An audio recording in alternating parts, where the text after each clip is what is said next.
Twitter, on va pas vous présenter Twitter, mais les changements apportés récemment à l'algorithme de Twitter amplifieraient la colère et l'animosité. Et souvenez-vous, je vous en ai parlé, alors je sais plus dans quelle vidéo, c'était au détour d'une vidéo d'un ultime drama.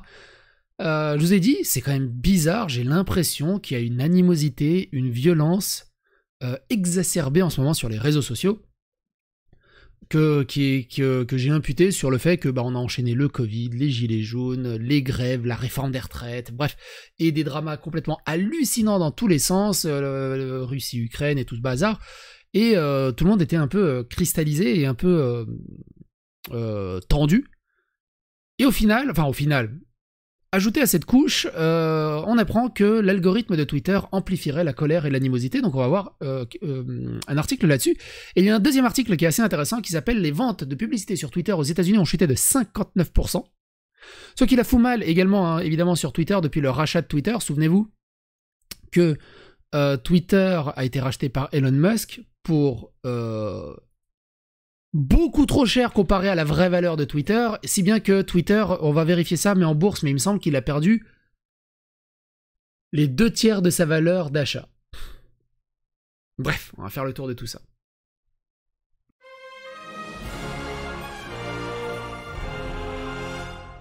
Attention, please. Il y a pas mal de cernes, tu pourrais battre un panda. Alors ça, tu peux le dire à tous les Serbes et tous les Russes. Hein. Enfin, toutes les personnes slaves. Comme j'ai déjà dit, les personnes asiatiques ont les yeux bridés. Les personnes slaves ont des cernes. Trouve un slave qui a pas de cernes. Genre un russe, estonien, polonais, serbe, croate, qui a pas de cernes. Ça n'existe pas. C'est dans notre ADN.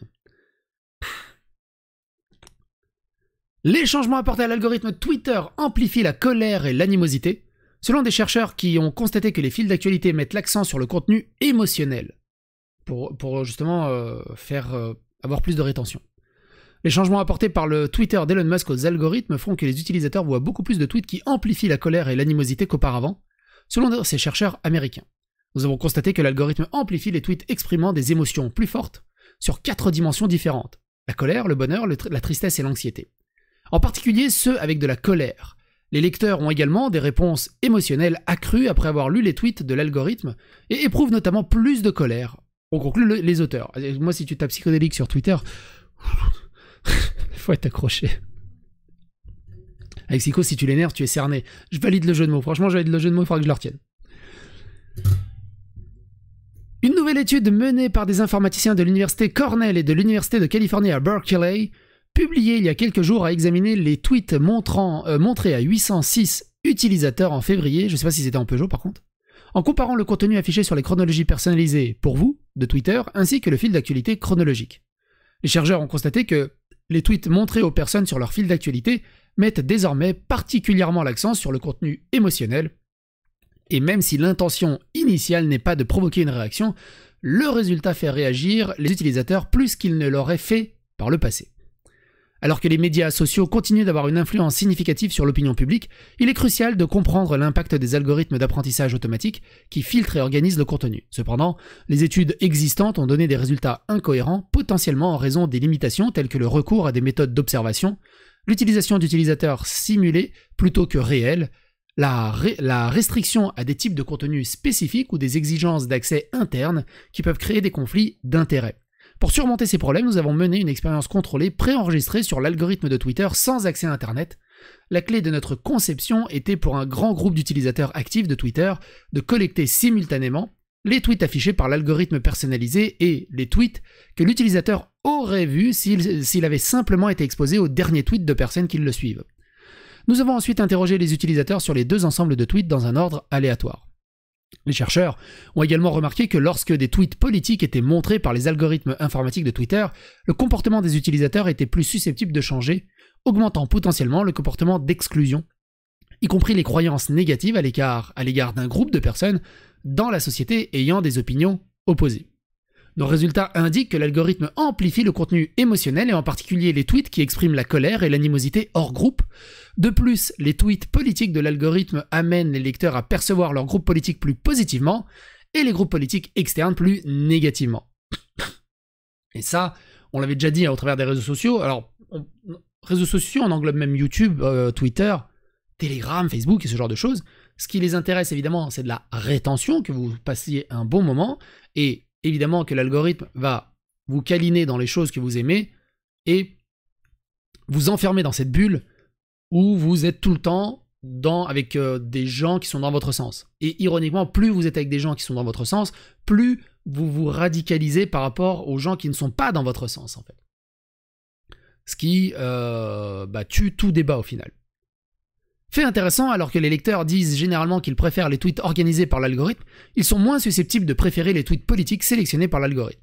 Dans l'ensemble, notre étude fournit des informations importantes sur l'impact des algorithmes de classement des médias sociaux avec des implications pour façonner le discours et l'engagement démocratique. Il y a qu'à voir aussi, vous prenez n'importe quel, on va dire entre guillemets, militant activiste de la gauche internet, dernièrement par exemple Kali ou le Foilier, vous allez dans ses j'aime, et vous regardez comment il like tout ce qui va dans son sens, et du coup il s'enferme de plus en plus dans sa bulle. Parce qu'évidemment, en likant ce genre de contenu, l'algorithme comprend et il va te recommander de plus en plus ce genre de truc parce que ça fait de l'interaction. Et de préciser que les tweets et ça marche sur YouTube, hein, ça marche sur YouTube, vous likez certaines vidéos, vous êtes plus recommandé sur ces vidéos-là. Ça marche pas tout le temps à chaque fois. Hein.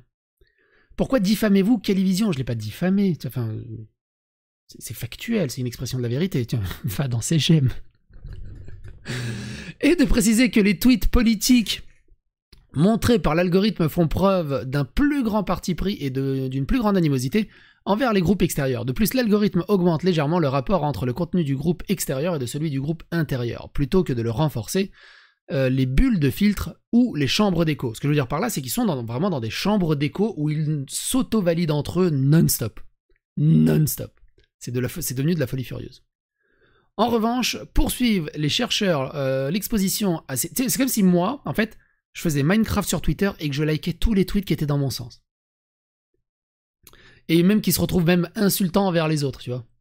Ce que je fais pas, parce que je suis assez adulte, mine de rien. C'est du genre... Oh, je vais liker comme ça. Oh là là, il est d'accord avec moi, je vais liker. C'est un peu nul. Conduit les utilisateurs à percevoir leur groupe politique intérieur de manière plus positive et le groupe politique extérieur de manière plus négative en contribuant potentiellement à une plus grande polarisation affective.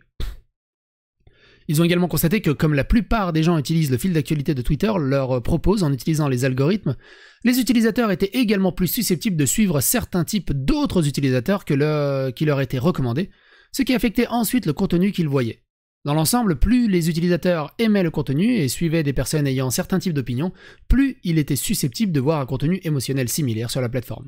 Les chercheurs de Cornell et de l'université de Berkeley ont tenu à souligner que leurs études étaient une expérience contrôlée sans accès à Internet, utilisant des participants qui leur ont donné accès à leurs tweets après s'être inscrits sur la plateforme de travail en ligne Cloud Research Connect.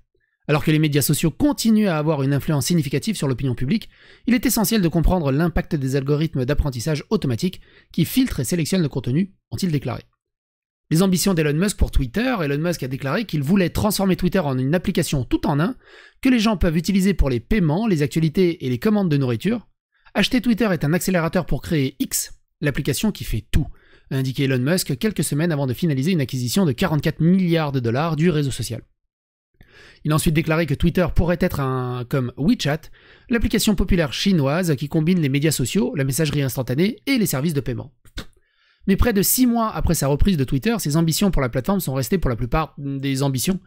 Bien que le milliardaire ait apporté des dizaines de modifications à Twitter, elles ont été en grande partie cosmétiques.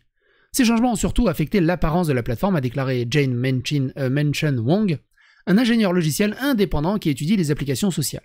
Il y a aussi du côté des États-Unis où la parole s'est un peu plus libérée et la modération a été allégée. En Europe, c'est toujours pas le cas. En Europe, tes tweets peuvent toujours sauter à cause des lois européennes si tu mets genre, les genres et ce genre de choses. Et là, Elon Musk a les pieds et poings liés, on verra dans le cadre d'une autre vidéo. Un psycho sans barbe, c'est comme une bière sans alcool. L'algorithme fonctionne comme ça en ce moment ou c'est juste une étude? C'est une étude qui vise à démontrer comment l'algorithme fonctionne en ce moment. Ça reste une étude. La mise à jour de Twitter, mais c'est assez intéressant. La mise à jour de l'étude de Twitter comprend l'ajout de plus de symboles et de mesures affichées avec les tweets, Mais les éléments principaux de Twitter, en faire un lieu pour partager rapidement des informations et discuter d'événements en direct, n'ont pas changé. Musk a également lancé Twitter Blue, un service d'abonnement permettant à quiconque de disposer d'une pastille bleue, auparavant réservée aux célébrités, journalistes, responsables gouvernementaux et autres personnalités.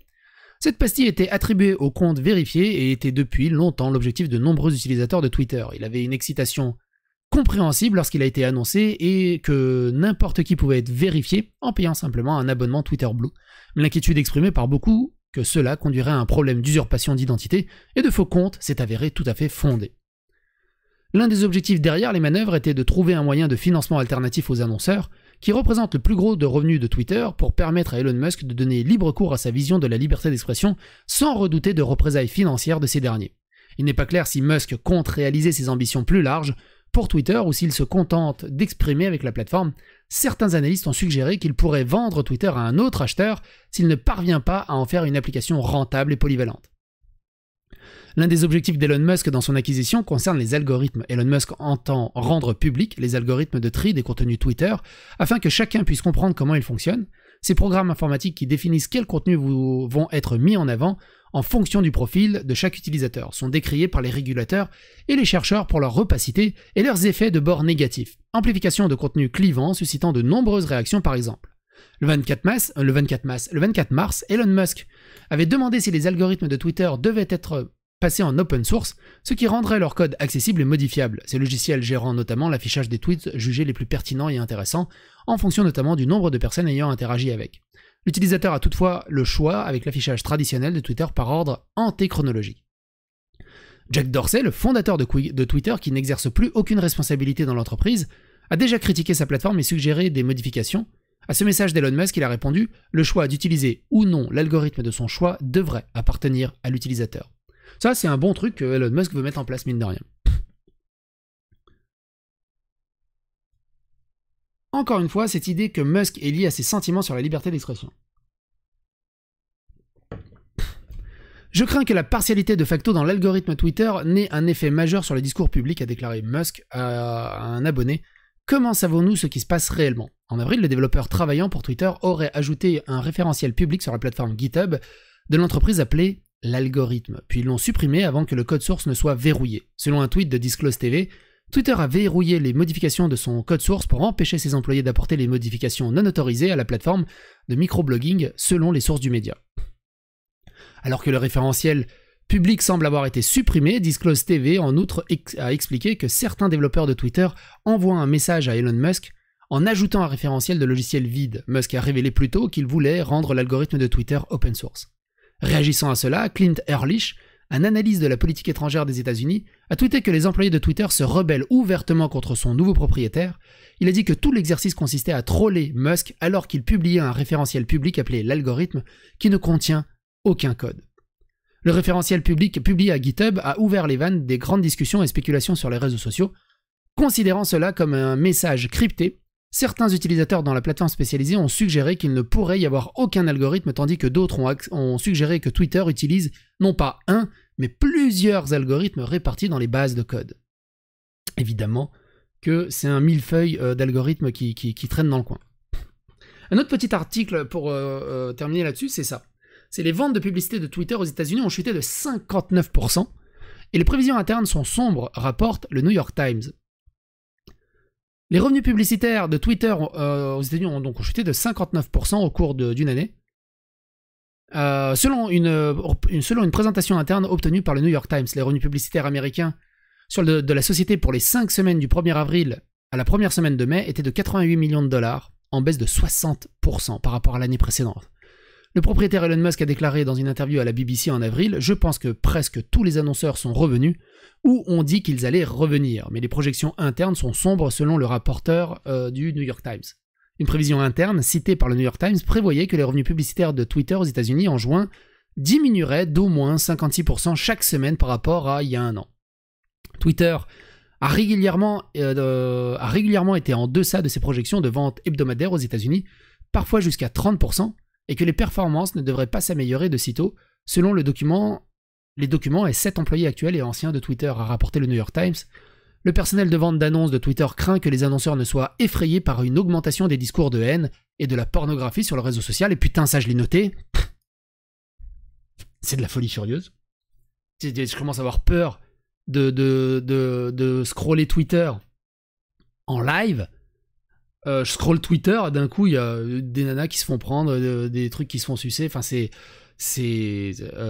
fou. C'est fou qu'il n'y a pas des bots qui flaguent ça. C'est un truc de fou. Ainsi que par davantage d'annonces présentant des jeux d'argent en ligne et des produits à base de marijuana, ont déclaré des gens. Les revenus publicitaires sont cruciaux malgré la poussée des abonnements. Alors que Musk a acheté Twitter pour 44 milliards de dollars, il a déclaré aux employés en mars que sa valeur était de 20 milliards de dollars. T'imagines, t'achètes un truc 44 milliards de dollars, 3 mois plus tard, ça vaut 2 fois moins son prix, tu perds 20 milliards de dollars dans la truc. C'est quand même fou. Hein. Une nouvelle analyse de Fidelity suggère que la valeur de la société désormais privée a encore baissé à 15 milliards de dollars. Passer de 44 milliards de dollars à 15 milliards de dollars. C'est une décote quand même assez monstrueuse. Hein. Musk s'était fixé pour objectif de générer la moitié des revenus de Twitter par l'abonnement, mais son service d'abonnement Twitter Blue remanié a démarré lentement.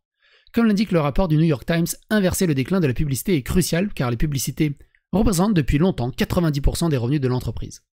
Le New York Times a également déclaré avoir parlé à 6 dirigeants d'agences de publicité qui ont déclaré que leurs clients continuaient de limiter les dépenses sur la plateforme. Ils ont évoqué la confusion concernant les modifications apportées par M. Musk au service, le soutien incohérent de Twitter et les inquiétudes concernant la présence persistante d'informations trompeuses et contenus toxiques sur la plateforme. L'un des incidents cités par les responsables de la publicité était la diffusion d'une image générée par l'IA suggérant à tort qu'il y avait des grandes explosions au Pentagone. Pendant ce temps, 4 sénateurs démocrates américains ont demandé à Twitter s'il se conformait aux obligations de confidentialité et de sécurité d'un accord de la Federal Trade Commission la semaine dernière. La responsable de la confiance et de la sécurité de Twitter, Ella Irwin, et la responsable de la sécurité de la marque et de la qualité de la publicité, A.G. Brown, ont démissionné, indique la lettre de vendredi.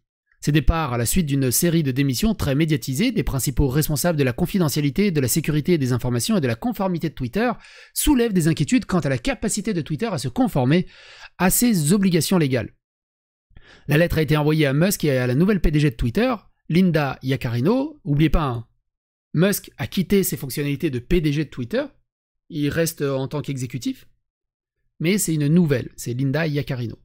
Truc rigolo, c'est que quand ils ont annoncé le changement de PDG, évidemment sur Twitter, il y a pas mal de gens qui ont critiqué Linda Yaccarino, qui ont trollé Linda Yaccarino, et qui ont été fait sauter personnellement par Elon Musk. Par les sénateurs Elizabeth Warren, Dimas, Ron Wyden, dit Orr, Ed Markey, Dimas et Heidi Hirano, dit Hawaii. Yaccarino, qui aurait débuté chez Twitter aujourd'hui, était auparavant responsable des ventes publicitaires de NBC Universal et a embauché l'un de ses principaux dirigeants de NBC, Joe Benarroch, pour un poste de direction des opérations commerciales chez Twitter.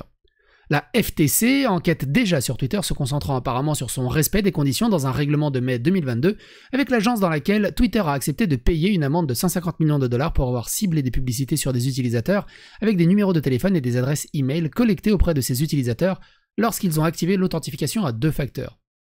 Twitter était déjà soumis, ce qui est illégal, hein. Mais bon.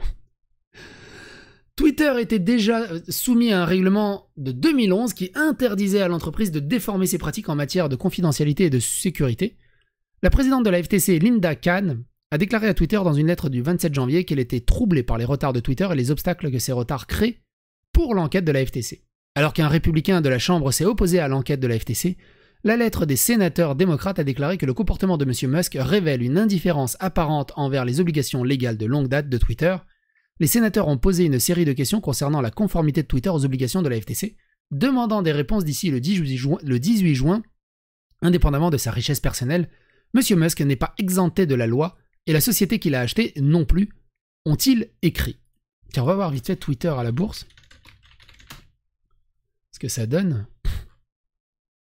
Bah alors. Bah. D'habitude, il me le sort direct. Il est con ou il est con? Bah,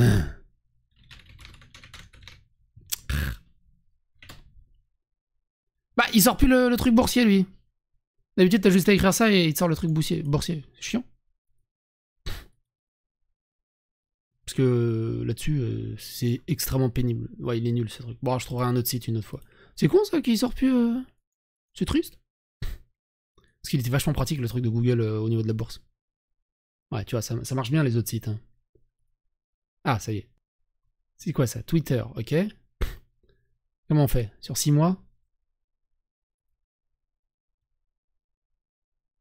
Graphe. 1, 2, 3. Ah, c'est 5-10 ans, ok. Sur 1 an? Non. Sur 2 ans? Je comprends rien. Ah oui, c'est ça. Ok, d'accord. Ah, mais ça remonte en fait. Qu'est-ce que c'est que ce truc? Bon, bah écoute, ça remonte apparemment. Je comprends rien. Je comprends rien à ces sites de bourse. C'est pour ça que le truc de Google, c'était juste parfait. C'est pas grave. Twitter n'est plus en bourse, je crois. Ah ouais? Twitter est plus coté? Bah, c'est nouveau ça. Ah ouais? Bah bon, ils l'ont sorti de la bourse? Ok. Ah ouais? Dis-moi, vous avez perdu 3 fois votre valeur. Qu'est-ce que vous avez à dire là-dessus? On n'est plus en bourse. Ah ok, d'accord. C'est un peu un constat d'échec, non? Bref, quoi qu'il en soit, n'hésitez pas à donner votre avis, votre opinion dans les commentaires. Et à bientôt pour d'autres aventures.